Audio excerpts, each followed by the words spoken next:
Hello good morning students. रोजगार with Poonam channel पे आप सभी का स्वागत है बच्चों। देखो, आज मैं लाइव आने का मेरा मकसद सिर्फ उन बच्चों के लिए है जो एचएसएससी सीईटी 2024 का एग्जाम देने जा रहे हैं। ठीक है, उनको स्ट्रेटजी कैसी अपनानी चाहिए, कैसे वो अच्छा स्कोर कर सकते हैं। देखो, अगर आप सभी बच्चे जो चाहते हैं कि मुझे 2024 का जो सीईटी का एग्जाम आ रहा है इसमें मुझे 80 मार्क्स लेने हैं या 80 से भी अबव लेने हैं, वो अपनी स्ट्रेटजी कैसे बनाए, कैसे पढ़े। देखो, सबसे पहले बच्चों उसके लिए आपके अंदर मोटिवेशन का होना जरूरी है। मोटिवेशन बच्चों, आप सिर्फ कि आपने कोई वीडियो देखी और उससे आज हम मोटिवेट हो गए, कल फिर हम ढीले पड़ गए कि हम ना पढ़े, ऐसा आपको बिल्कुल नहीं करना। सबसे पहले तो अगर आप अच्छा स्कोर चाहते हो तो आपको मोटिवेट होना पड़ेगा। मोटिवेशन सिर्फ आपको लेनी है अपने पेरेंट्स से। अपने पेरेंट्स को देखो, अपने घर को देखो, घर की हालातों को देखो। और सेकंड मोटिवेशन, सबसे अच्छी जो मोटिवेशन है ना, वो है आपकी जॉब। आपको दूसरों को नहीं देखना कि वो क्या पढ़ रहा है, मैं क्या पढ़ रहा हूं। आपको सिर्फ माइंड में एक बात सेट रखनी है कि आगे जब इस सीईटी के बाद जो वैकेंसीज आ रही हैं उसमें मेरा पहली बात तो सिलेक्शन कैसे हो, और सेकंड बात जब सीईटी में अच्छा स्कोर हो जाए तो आगे जब वैकेंसीज आ रही हैं उन वैकेंसीज से मेरा मेरा क्या ना हो, सिलेक्शन ना हो, ऐसा नहीं होना चाहिए, है ना। हमें एक तो ये जिद रखनी है, डेडिकेशन रखना है अपने अंदर कि हमें 2025 में जितनी वैकेंसीज आएंगी उनमें एक अच्छे लेवल की हमें एक पोस्ट चाहिए, मतलब चाहिए। सबसे पहले तो आपके अंदर ये जिद होनी चाहिए। आपको मोटिवेशन किसी वीडियो से नहीं लेनी है, ठीक है। अच्छा, उसके लिए देखो, आपको अगर आपने अच्छा स्कोर दिमाग में सेट कर लिया कि मुझे तो लेना ही है, सबसे पहली सीढ़ी तो आपकी आप यही चढ़ गए जब आपके दिमाग में ये बात आ गई कि मुझे अच्छा स्कोर लेना ही है। उसके लिए सेकंड आपको रखनी है कंटिन्यूटी। कंटिन्यूटी ये नहीं है कि आपने आज पढ़ लिया, आज बहुत सारा पढ़ लिया और कल आपने छोड़ दिया। कंटिन्यूटी का मीनिंग ही सिर्फ यही है, आज चाहे आप 6 घंटे पढ़ो, चाहे 8 घंटे पढ़ो, लेकिन इतना पढ़ो कि आपने जो किया वो आपके दिमाग में सेट हो जाए। और कल भी इतने ही घंटे पढ़ूंगा, नेक्स्ट डे भी इतने ही घंटे पढ़ूंगा। आपके बीच में कोई छुट्टी नाम की कोई चीज ही नहीं है। वैसे भी आपके पास लिमिटेड दिन बचे हैं सीईटी को लेके। बहुत जल्द आपका सीईटी का एग्जाम आ रहा है और आपको पता भी होगा पीछे सरकार ने, एचएसएससी ने जो सीईटी का एग्जाम लिया था कितने टाइम पहले लिया था, और अब देखो सीईटी को कितना टाइम हो गया। आगे फिर सरकार ऐसा ना कर दे, उसके लिए आपको बिल्कुल मेंटली और फिजिकली हर टाइप से आपको क्या रहना है, प्रिपेयर रहना है कि मुझे अच्छा स्कोर करना ही करना है। देखो बच्चों, आपका मोटिवेशन जरूरी है, आपका डेडिकेशन जरूरी है और आपकी कंटिन्यूटी जरूरी है। फोर्थ बात आती है आपको नॉलेज कैसी लेनी है। देखो, आपको नॉलेज का मतलब ये नहीं है कि अब किसी भी बच्चे ने बता दिया कि बहुत सारी बुक्स ले लेनी है, मैं ये भी पढ़नी है, ये भी पढ़नी है। नहीं, आपको ऐसा नहीं करना। एक कहावत भी है कि आपको एक बुक पढ़नी है बजाय कि 10 बुक्स के। क्या पढ़नी है? एक बुक को बार बार पढ़ना है बजाय कि 10 बुक्स को। ना कि ऐसा हो कि 10 बुक्स को एक बार पढ़ो। तो आपको ये बात ध्यान रखनी है, एक बुक लोगे, किसी हर सब्जेक्ट की एक एक स्पेसिफिक बुक लेते चलो और उसका आप क्या करोगे, उस बुक को आप बार बार वो बुक चाहे जब तक याद ना हो जाए, चाहे 20 बार पढ़ो, लेकिन आप उसी बुक को बार बार पढ़ोगे। आपको एक्स्ट्रा बुक्स नहीं देखनी है। देखो, कोई बच्चा किसी बुक को पढ़ रहा होगा, किसी ऑथर की, कोई किसी ऑथर की पढ़ रहा होगा, आपको वो नहीं देखना। आपको सबसे पहले जो बुक आप पढ़ रहे हो उसमें से ये देखो, क्या मुझे सारा कंटेंट समझ आ रहा है। जो सारा कंटेंट समझ आ रहा है तो आप उसी बुक को बार बार पढ़ते रहो। अच्छा, एक और बात, अगर आप अच्छा स्कोर चाहते हो तो आपको मॉक टेस्ट लगाने बहुत जरूरी है। डेली आपके दिमाग में आप गोल सेट कर लो आपके माइंड में कि मुझे आज 2 मॉक टेस्ट निकालने ही निकालने हैं, चाहे मैं सुबह निकालूं चाहे मैं शाम को निकालूं, है ना। उसको आपको निकालने पड़ेंगे, वो आप उनके बगैर नहीं जा सकते। अगर आप सोचते हो कि मैं मॉक टेस्ट ना लगाऊं और बहुत सारी बुक्स पढ़ के एग्जाम में चला जाऊं और अच्छा स्कोर कर लूंगा, तो बच्चों ये आपकी सिर्फ गलतफहमी, आप अच्छा स्कोर नहीं कर सकते। आपको मॉक टेस्ट लगाने का फायदा ये होगा, एक तो आपकी स्पीड बनेगी, सेकंड आपकी एक्यूरेसी बनेगी।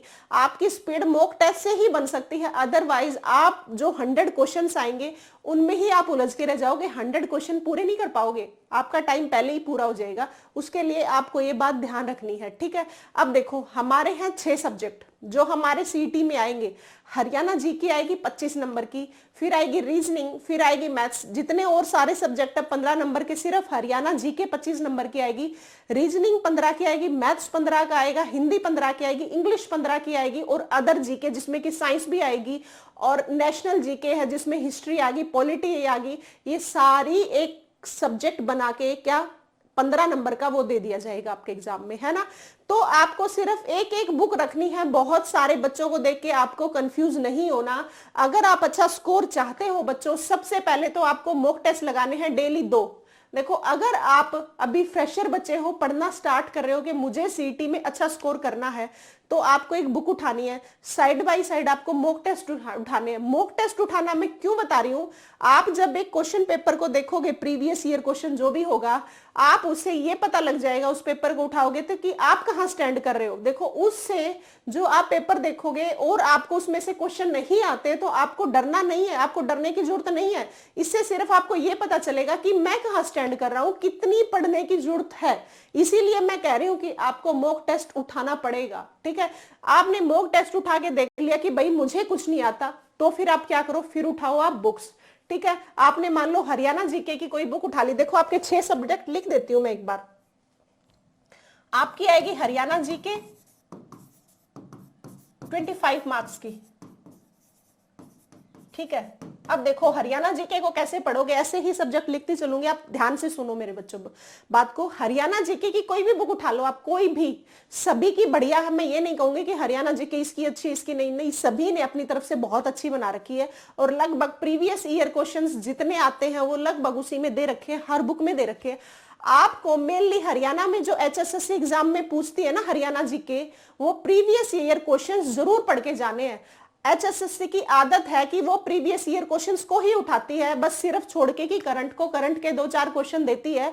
वो करंट आपको जब एग्जाम आ जाए, 2-4 दिन बच जाए, तब आपको करंट देख लेनी है कि कहाँ क्या क्या दिया हुआ है, कौन सा क्या नया बना है, वो आपको तब देखना है। अदरवाइज आप हरियाणा जीके एक बार पढ़ो और फिर मैक्सिमम से मैक्सिमम प्रीवियस ईयर क्वेश्चंस लगाओ, तब आप हरियाणा जीके में 25 में से अप्रोक्स 23 मार्क्स स्कोर कर पाओगे। लेकिन क्या शर्त है कि प्रीवियस ईयर क्वेश्चन को आप नहीं छोड़ सकते, एक बार पूरा सिलेबस पढ़ो और फिर प्रीवियस ईयर क्वेश्चंस को जरूर करो, ठीक है। आपको बहुत सारी बुक्स नहीं लेनी, सिर्फ एक बुक को बार बार पढ़ना है और प्रीवियस ईयर क्वेश्चंस लगाने हैं। अच्छा, फिर देखो आप, जैसे हिंदी है, हिंदी को बहुत बच्चे ढीले में ले लेते हैं, ऐसे ही सोचते हैं कि हाँ नहीं, कि हिंदी तो हमें आती है ना। लेकिन हिंदी एक ऐसा सब्जेक्ट है जिसमें सबसे ज्यादा मार्क्स जाते हैं बच्चों के, सिर्फ किस लिए कि वो उनको ओवर कॉन्फिडेंस होता है कि हमें हिंदी आती है, जबकि हिंदी सबसे ज्यादा मार्क्स कटवाती है आपकी। आपको हिंदी को हल्के में नहीं लेना, आपको हिंदी बहुत बारीकी से ध्यान से पढ़नी पड़ेगी। आप कोई भी बुक उठा लो हिंदी की, लूसेंट वगैरह की, कोई एनीथिंग, कुछ भी, कोई भी सब्जेक्ट, मतलब कोई भी ऑथर की बुक उठाओ हिंदी की, लेकिन आपको उसकी एक एक बात को ध्यान से पढ़ना। हिंदी को आप हल्के में मत लेना, हिंदी आपका स्कोर नीचे गिराती है। हर बच्चे के साथ ये प्रॉब्लम आती है। अब लास्ट सीईटी हुआ था, मैंने हर बच्चे से सुना था कि मेरे हिंदी में ज्यादा मार्क्स कट गए। तो आपको हिंदी को हल्के में नहीं लेना। हिंदी का क्या करोगे, पहले सारा सब्जेक्ट का जितना सिलेबस है वो पढ़ोगे और फिर जो मॉक टेस्ट लगाते चलोगे, तब वहां देखते चलोगे कि हिंदी में किस टाइप के क्वेश्चंस पूछे जा रहे हैं, उसी लेवल का आपको क्या करना पड़ेगा, तैयार करनी पड़ेगी। हिंदी बड़ी बात नहीं है, लेकिन हिंदी तब बड़ी बन जाती है जब आपके मार्क्स कटवाती है। ये आएगी 15 मार्क्स की।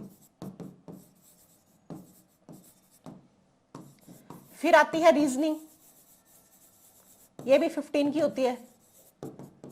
रीजनिंग एक ऐसा सब्जेक्ट है जिसमें आप 80 का जो स्कोर करोगे ना, हरियाणा जीके और रीजनिंग और मैथ्स, ये एक ऐसे सब्जेक्ट हैं जो आपको पूरे के पूरे मार्क्स भी ले सकते हो। आप रीजनिंग मैथ्स में पूरे के पूरे मार्क्स ले सकते हो। रीजनिंग इतनी हाई लेवल की नहीं आती, कोई माने कि सीजीएल लेवल की, एसएससी लेवल की आती है, नहीं। हरियाणा में बहुत बेसिक क्या पूछी जाती है, रीजनिंग। ऐसे ही मैथ्स में प्रॉफिट लॉस वगैरह बहुत बेसिक 6, 7, 8 तक स्टैंडर्ड तक का भी अगर आपको मैथ्स आता है ना, आप क्वेश्चन को सोल्व आउट कर पाओगे। इसमें रीजनिंग में और मैथ्स में दोनों को आपको इस तरीके से पढ़ना है कि हमारा क्वेश्चन यहां से एक भी ना जाए, ठीक है। और देखो बच्चों, अगर आपकी रीजनिंग तैयार है तो उसको टाइम कम देना शुरू कर दो, आप अदर सब्जेक्ट को दे दो। और रीजनिंग एक ऐसा सब्जेक्ट है, एक बार पढ़ने के बाद उसको छोड़ सकते हो, फिर आप जब एग्जाम आए तब आप उसको एक बार फिर से देख सकते हो। और रीजनिंग में सिर्फ जो मॉक टेस्ट लगाओ, वहां से क्वेश्चंस देखते रहो, सोल्व करते चलो, आपका वैसे ही रीजनिंग तैयार हो जाएगा।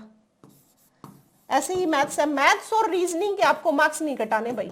एक तो आपको मॉक टेस्ट लगाने हैं, एक ये मॉक टेस्ट के बाद आपको इनके मार्क्स नहीं कटवाने। सिर्फ रीजनिंग और मैथ्स और हरियाणा जीके ऐसे हैं जो पूरे के पूरे स्कोर ले सकते हो। आपको इंग्लिश, अब कहेंगे इंग्लिश मैम कहाँ से पढ़े, हरियाणा में बहुत बच्चों को इंग्लिश में प्रॉब्लम आती है। देखो भाई, मैंने जब पढ़ा था, मैंने नीतू मैम की बुक पढ़ी थी, उसमें वोकैब भी सारी आती है, वन वर्ड सब्स्टिट्यूशन वगैरह, एंटोनियम सिनोनियम सारा कुछ, सब कुछ नीतू मैम की बुक में है। एक बार नीतू मैम की जो बुक है ना, हरियाणा के बच्चों को बहुत मुश्किल लगती है, मैं मानती हूँ, लेकिन जब एक बार नीतू मैम की पूरी बुक में से निकल जाओगे ना, एक बार देखते चलो, चाहे वो आपको आधी समझ आए, लेकिन करते चलो। अगर आप इसको करते चलोगे तो एक बार समझने के बाद सेकंड टाइम बहुत आराम से समझ आ जाएगी। इंग्लिश में बहुत हरियाणा वालों को समस्या आती है। अगर आप यहाँ पे देखो, आप किसी भी सब्जेक्ट को छोड़ नहीं सकते। अगर आप सोचते हो मैं इंग्लिश को छोड़ दूं, मुझे इंग्लिश नहीं आती, आपका स्कोर 80 नहीं कर सकते, आपका स्कोर नीचे जाएगा, क्योंकि कुछ मार्क्स तो यहाँ से भी तो कटेंगे ना आपके। तो आपको इंग्लिश को जरूर देख लेना है। एक तो वोकैब में वन वर्ड सब्स्टिट्यूशन आता ही आता है, इसको आपको ध्यान रखना है, और ये इजी भी होता है। इस टाइप के हो गए, पैराग्राफ हो गए, उनमें से क्वेश्चन छांटने आते हैं, उसको इस टाइप में से आप इंग्लिश में अच्छा स्कोर नहीं भी कर सकते तो दिमाग में एक बात तो सेट रखो, कम से कम 15 में से 10 नंबर तो मैं इंग्लिश में जरूर लेके आऊंगा, इतनी तैयारी तो इंग्लिश की जरूर कर लूं, है ना। फिर आती है नेशनल जीके, जिसमें कि साइंस भी दे देते हैं। नेशनल जीके में साइंस भी देते हैं, हिस्ट्री पॉलिटी सब कुछ देते हैं। ये आपका सारा, जब आपकी हिस्ट्री तैयार है, पॉलिटी तैयार है और साइंस तैयार है, ये वाला स्कोर आता है। ये नेशनल जीके को आपको उठानी है लूसेंट की बुक। लूसेंट की बुक से कुछ भी बाहर नहीं आता। लूसेंट की बुक आप 15 से 20 बार पढ़ दो। आप कहोगे कि मैम 15 से 20 बार कैसे पढ़े? हाँ, पढ़नी पड़ेगी, हमने भी पढ़ी है भाई, 15 से 20 बार आपको पढ़नी पड़ेगी, तब जाके जीके कहीं याद होती है। आप सोचते हो जीके ऐसे ही याद हो जाती है, नहीं। आपको डरना देखो किसी सब्जेक्ट से नहीं है, 15 से 20 बार नाम सुन के डरना नहीं है। आप जब नेशनल जीके को पढ़ने लगोगे, आपका इंटरेस्ट बनना लगेगा, 15-20 बार आपको ज्यादा लगेगी ही नहीं जब पढ़ोगे, ठीक है। तो देखो आपका जो ये है 100 स्कोर, इसके लिए आपको सबसे पहले ध्यान रखनी है, एक बुक पढ़नी है, कोई हर सब्जेक्ट की एक एक बुक उठानी है, उसी बुक को बहुत ज्यादा बार, जब तक आपको याद ना हो जाए तब तक आपको पढ़ते चलना है। देखो आपका मैटर ये नहीं करता कि आप 10 घंटे पढ़ रहे हो या 12 घंटे पढ़ रहे हो, आपका मैटर ये कर रहा है कि आप जितने घंटे पढ़ रहे हो क्या वो सही पढ़ रहे हो, है ना। आपको ध्यान से इस बात पे देना है कि मैं जितना कंटेंट पढ़ रहा हूं क्या वो एग्जाम ओरिएंटेड है, एग्जाम रेलेवेंट है, कि वो आपके एग्जाम्स में आएगा।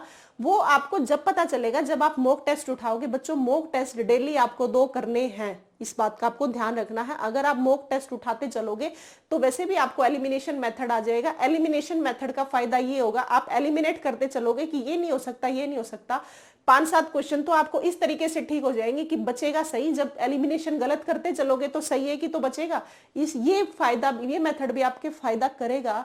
तो उम्मीद है बच्चों आपको 2-4 बातों का इस क्लास में ध्यान रखना है। आपको मोटिवेशन अपने पेरेंट्स से लेनी है, अपनी जॉब को माइंड में सेट करके चलोगे। मोटिवेशन वो है, 1-2 वीडियो देखने से कोई मोटिवेशन नहीं आता, 1-2 दिन पढ़ोगे फिर छोड़ दोगे। इसीलिए आपके दिमाग में सेट रखना कि मुझे मोटिवेट रहना है, लेकिन किस चीज को? मैं अपने पेरेंट्स को देखूंगा और अपनी जॉब को देखूंगा, क्या मैं वो जॉब को 2025 में आने वाली है उनको ले पाऊंगा या नहीं। एक बात माइंड में सेट रखनी है, किसी की बातें नहीं सुननी। आसपास में नेगेटिव करने वाले लोग बहुत मिलेंगे आपको, उनसे बचना है। बस आपको एक बात ये ध्यान रखनी है, कौन क्या बोल रहा है मुझे कोई मतलब नहीं है, मुझे सिर्फ और सिर्फ पढ़ना है और डेली पढ़ना है। कंटिन्यूटी रखनी है, आप अपनी लाइफ में डिसिप्लिन रखना है कि मुझे जब मैं अब बैठ गया पढ़ने तो मुझे कुछ नहीं देखना कहाँ क्या हो रहा है, सिर्फ पढ़ना है। ये बातें आपको ध्यान रखनी है, तब कहीं जाके आप HSSC CET में अच्छा स्कोर कर पाओगे। वैसे भी दिन कम बचे हैं और इतनी मुश्किल बात नहीं है जितनी बनाई जाती है कि नहीं 80 नहीं ले सकते, इतना नहीं ले सकते। ले सकते हो भाई, आपके अंदर क्या होना चाहिए? बस शर्त विश्वास होना चाहिए, ठीक है। आप आराम से ले लोगे, निश्चिंत होकर पढ़ते रहो, मोटिवेट रहो, कंटिन्यूटी रखो और एक ही बुक को बार बार पढ़ो। थैंक यू बच्चों।